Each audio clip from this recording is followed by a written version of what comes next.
Hello everyone, welcome back to my YouTube channel. In today's video, I'm sharing part 3 of our Dallas to Sacramento road trip.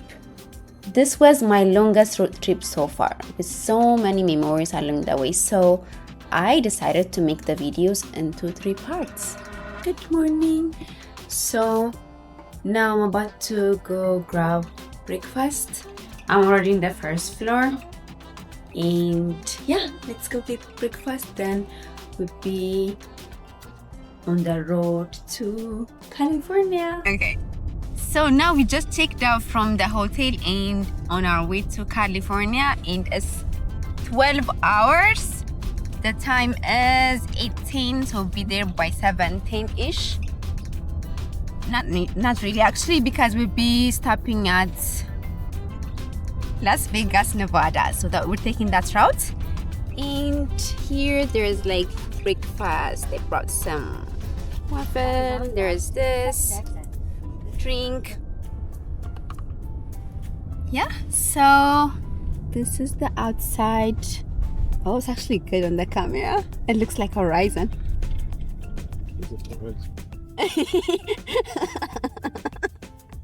I'm saying horizon. It is, you need the horizon, don't you? Did you think that was? I mean like sunrise. I don't see sunrise. Hey, I'm saying the sunrise horizon. Anyways, let me grab my laptop. I want to also post my blog post. Today is Monday. I'm committed to post blogs every Monday. This is going to be my second time. Yeah, so thank you. We will show you yeah, Utah is closed. the stops, the ways. See? Wow. Is it the Glen Power thing they say? Yeah.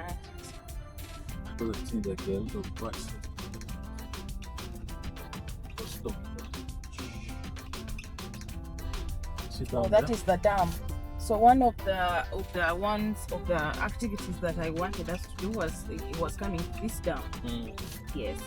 The one that was they say with Yeah, at the lake, like at the it was also coming to this dam. This glen. Now we made a stop few minutes from the hotel we stayed. It's called Hayden Visitor Center. There is a dam next to it. On our way to Nevada, we stopped at Glen Canyon Dam with Glen Canyon National Recreation Area just a few minutes away. The visitor center was not open yet, so we continued towards Sacramento after taking few pictures. Saying imprint of dinosaur tracks.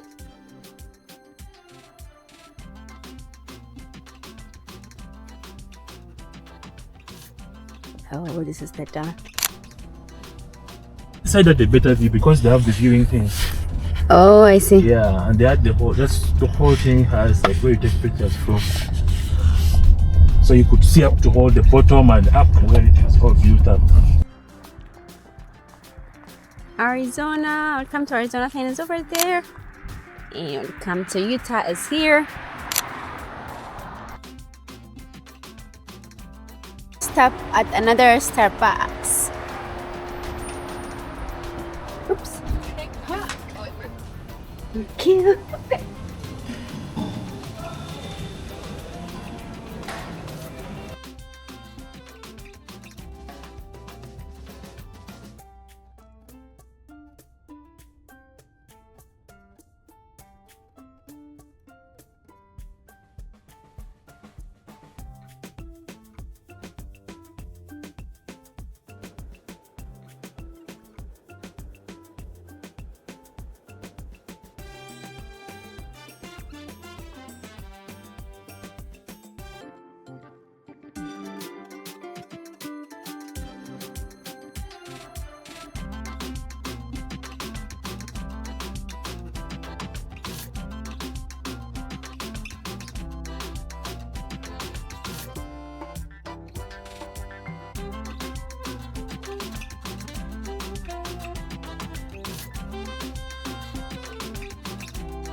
Okay, so we're at Hoover Dam and we are entering. We just parked.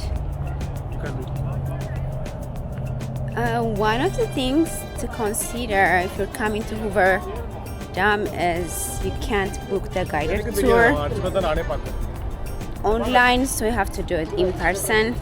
But if you choose to do the self-guided tour, that's it. Can you do like the self-guided tour online? No, right? Both of them? No, like so they have two tours. One is the dam tour, and then the other one is the power plant. So you can book the power plant online, but you can't book the dam tour online. Okay. Yep. So we are here.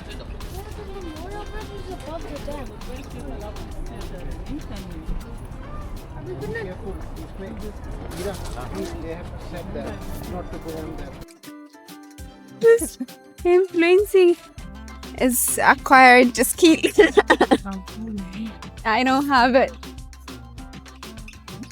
Oh, okay, you can use that.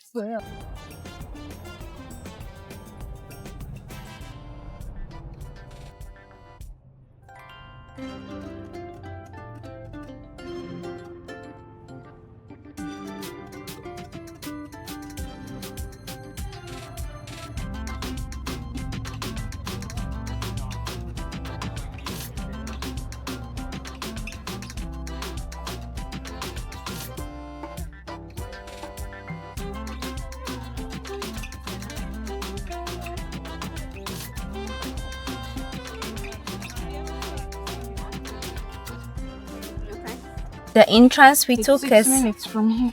is not right, so we're about to go 6-minute drive to the dam entrance.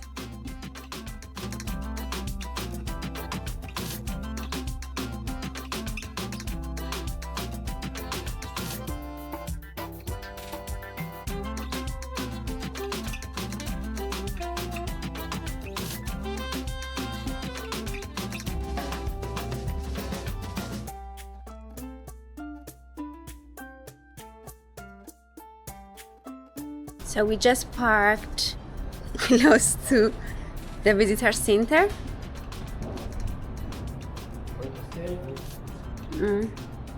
Oh, there is this one.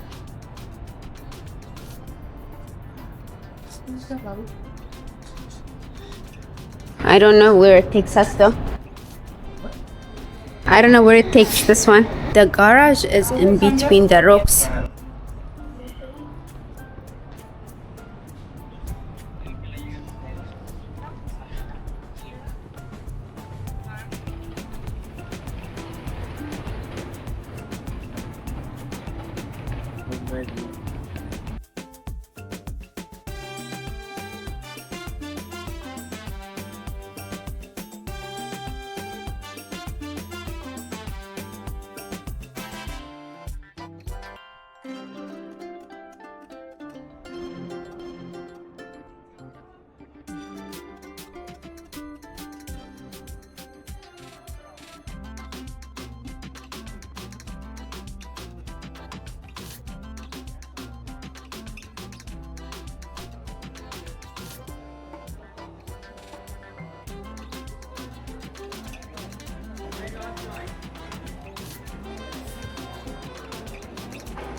You've seen this one? Yeah, there's 1, 2, 3, 4. You are going to be in the upper left.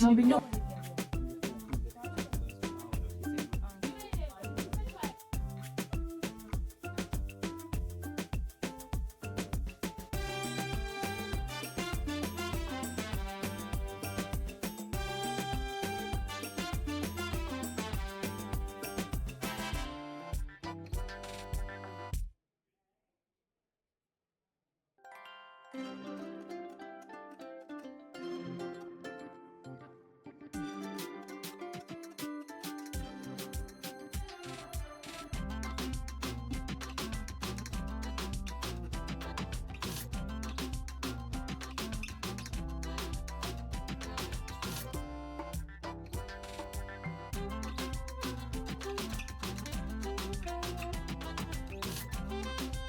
in the back are good? All right, so welcome once again to Hoover Dam. For those of you who did not ride down in the elevator with me, I'm Catherine, I'm your tour guide. So this is a map of the Hoover Dam site, and this is where we are. We are standing inside of a diversion tunnel. So when they began to build the dam, they needed to find a way to move the river from the construction site, and they did that by building 4 diversion tunnels. 2 on the Arizona side, 2 on the Nevada side. They're 50 feet in diameter, about 3/4 of a mile long, and it took them almost 2 years to completely blast out all 4 tunnels. Once those were finished, they had to figure out how they were gonna force the river into the tunnels, and they did that by building coffer dams. A coffer dam is a temporary earthen dam, and it creates a dry area where they can do construction. So, they built bridges across the river, and every 15 to 30 seconds, a truck would drive across and dump all that debris from blasting out the tunnels into the river, and that's how they started to build up these 2 coffer dams. So one is built upstream. This one pushes the river into the tunnels. The other was built downstream. This one keeps the river from flowing back into the construction site. So once those coffer dams were finished, they drained the site and they removed 135 feet of loose rock, silt, and debris to get down to the bedrock, which is the dam's foundation. And that took about 7 months. On June 6, 1933, they were ready to begin building the dam. They had buckets carrying 8 cubic yards of concrete, which is 16 tons. Those were delivered every 78 seconds. They did it 24 hours a day, 7 days a week for 2 years.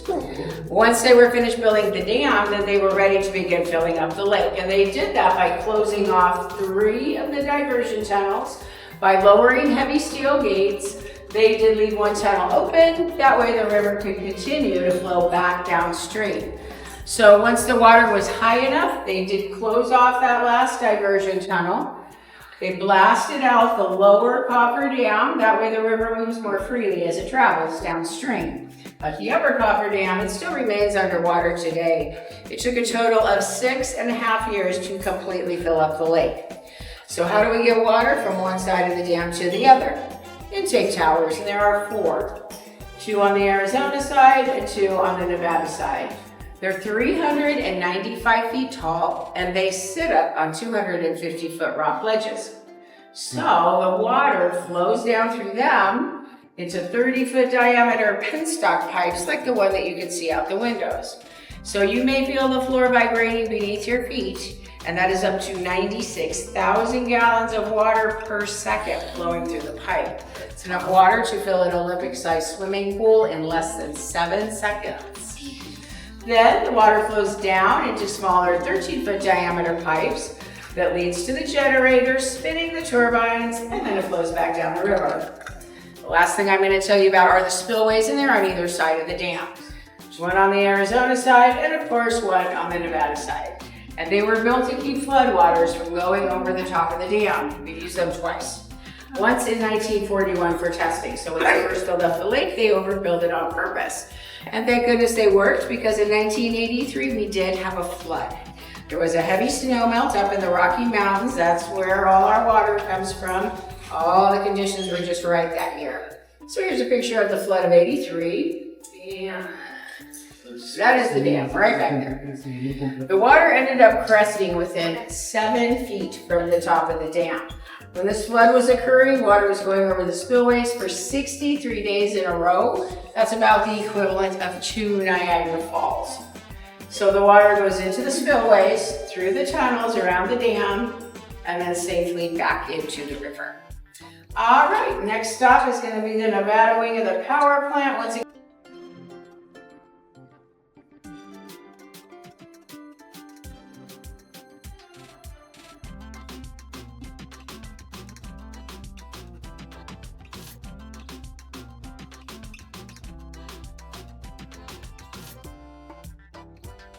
Just one generator can produce up to 130 megawatts of electricity. That's enough to power about 65,000 homes. Look at the first generator in the one. Halfway down, you see light shining on a 65-foot steel shaft. At the bottom of that shaft is the turbine. The water comes down through those penstock pipes, hits the turbine at 40 miles an hour, spinning the shaft, which is connected to the rotor housed inside the red drum. The rotor is made up of 40 electromagnets. Each magnet is 4 tons. Sitting around the rotor in the drum is the stator. That's 5 miles of stationary copper coil. The rotor spins at 180. Look at the picture on the wall. It's just hanging before the day. Okay, on the left hand side, you're just gonna see a door. That's what the state line is. We are federal, so we can be on either side of the dam, but I cannot take you to that side. It's the dark side. You don't want to go there. So how many commercial generators do we have? Altogether 17, yes, 8 and 9. And the reason why they have 9 is because they have 2 smaller generators. When they were building the power plant, they had to find big cities like LA to sell them a whole generator for that city. At the end, they ran out of big cities. So they talked to Boulder City, Nevada. It's a small town. Then Kingman, Arizona, small town as well. They're like, okay, so if you make a smaller generator, would you buy it? And of course they said yes, and that's how it used to be, but not anymore. Everything is combined. So 56% of the electricity that we produce goes to Southern California. 19%, 19, goes to Arizona, and 25% stays here in Nevada. All right, guys, so this tunnel here, this is how we go inside the dam, because we are not inside the dam yet. This is how you used to go on tours before 1995, before the visitor center. You used to buy your tickets on top of the dam. They used to take the elevator down and then go to the power plant. Our first official guided tour was April 1st, 1937. And the cost was 25 cents per adult. Then after that, I don't know what happened. Let's go.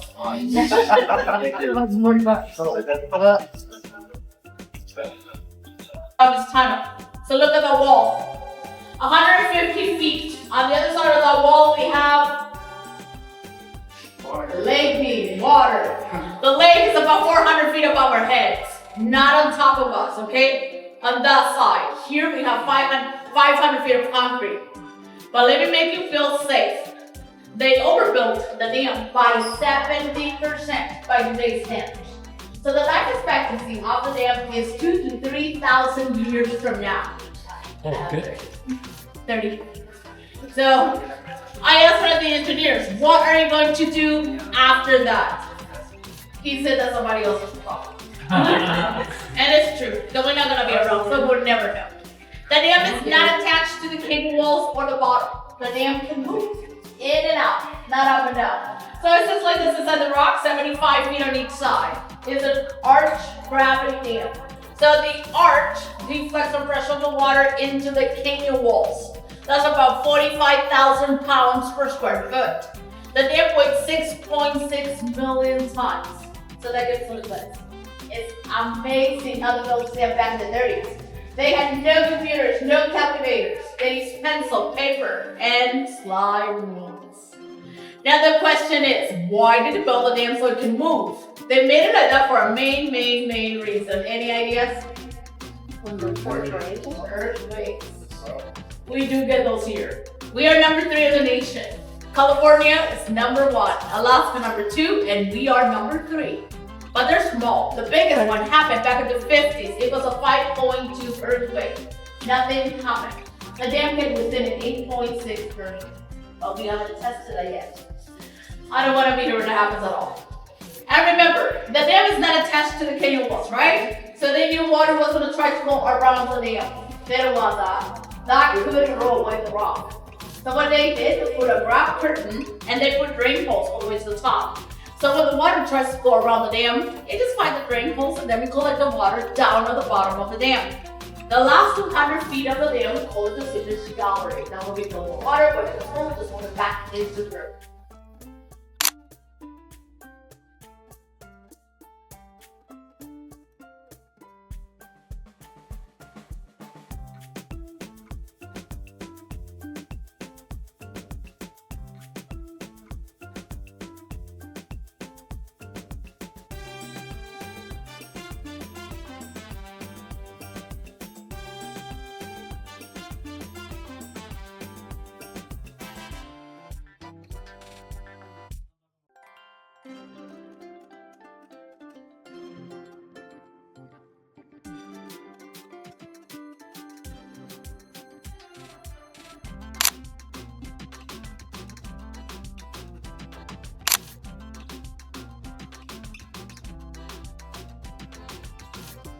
have rocky mountains. No, have you seen This what one is I down can here? climb.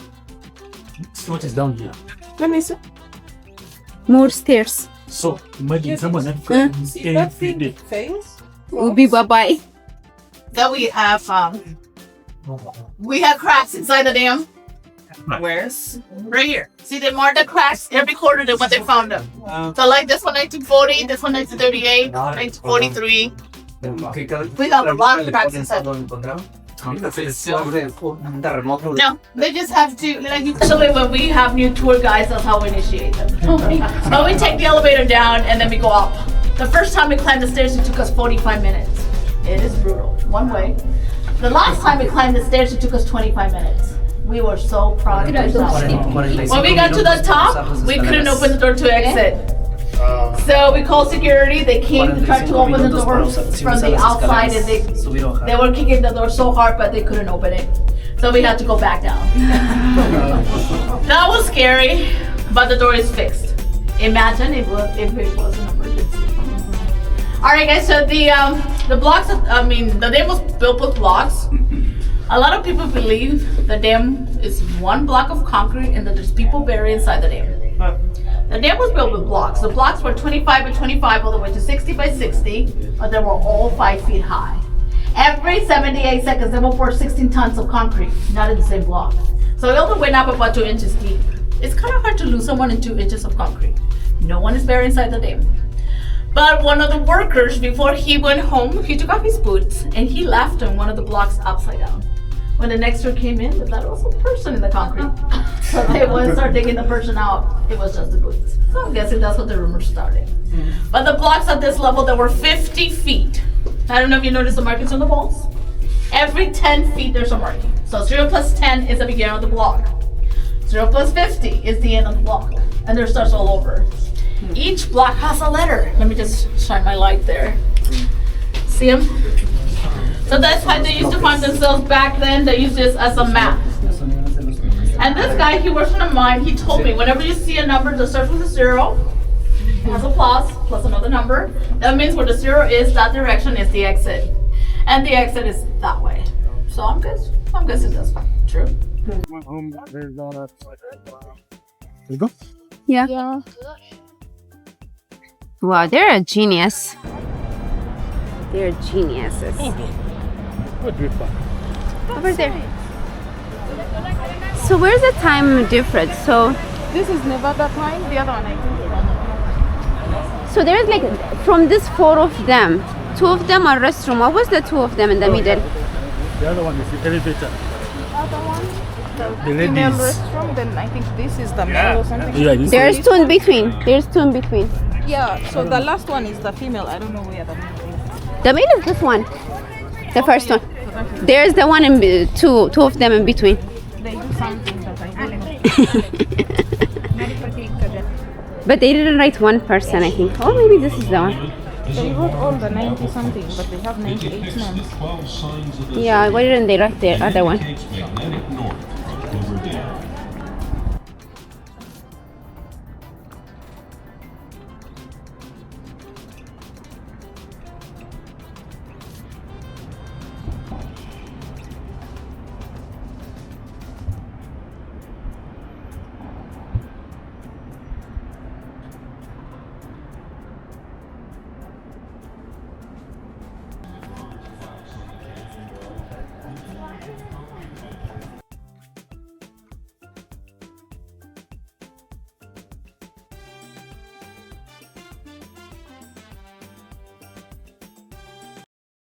Okay, now we stopped to grab some food in Starbucks. And the reason why we're stopping Starbucks for 3 times is Samira collects Which one? The chicken wings. the cups. This is for Utah. Now she's collecting for Because we still have all of them. Nevada. Yeah. So